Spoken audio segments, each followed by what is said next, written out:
In a bustling kanji shop in Hong Kong, diners can pay with digital yuan, Hong Kong dollars, or even China's ECNY. Now, over 5,000 merchants welcome this new form of payment.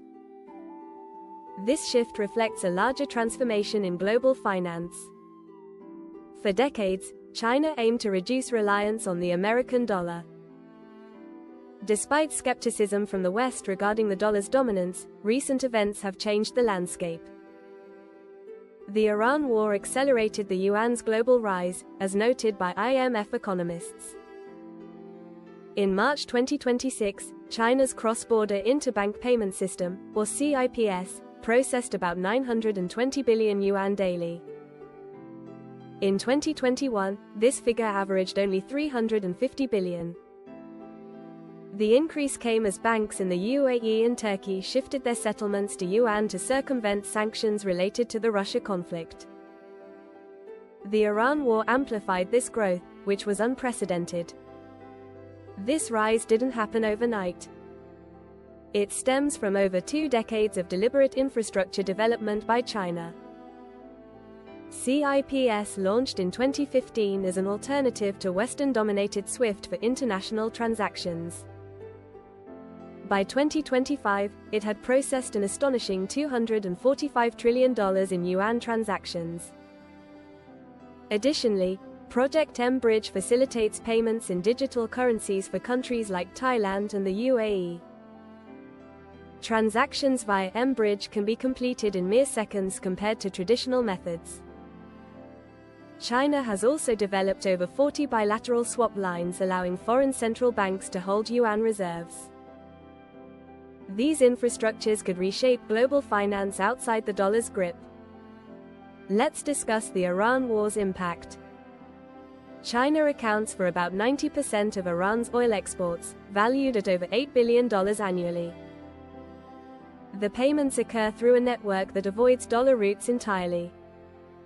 The war increased oil prices, making yuan revenues from Iran's sales even more significant.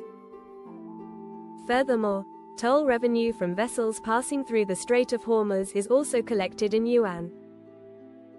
This scenario builds pressure to normalize yuan usage in global energy flows. Each yuan transaction reduces reliance on the dollar.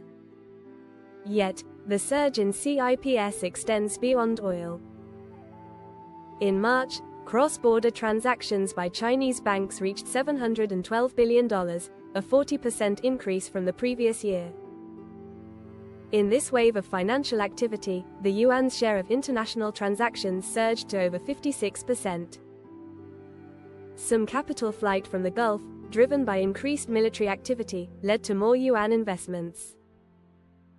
Companies closely tied to Chinese suppliers are also increasingly borrowing in yuan. The low interest rates make yuan borrowing attractive compared to alternatives. The yuan's advantage doesn't solely stem from its global standing. China's policy rate is notably lower at 1.4%, making yuan-denominated securities appealing. Countries like Indonesia and Portugal are issuing yuan bonds, reflecting growing interest in Chinese markets. However, the dollar's dominance remains formidable. CIPS's network is still smaller than the dollar's infrastructure. CIPS manages over $2 trillion daily, while the dollar comprises roughly 57% of global reserves against the yuan's 2.5%. The dollar's structural advantages, rooted in oil pricing and the petrodollar system, further entrench its status. Dollar devaluation will be a gradual process. Consider historic shifts. The British pound's decline took decades amid major international conflicts. Despite this, the yuan's rise is significant.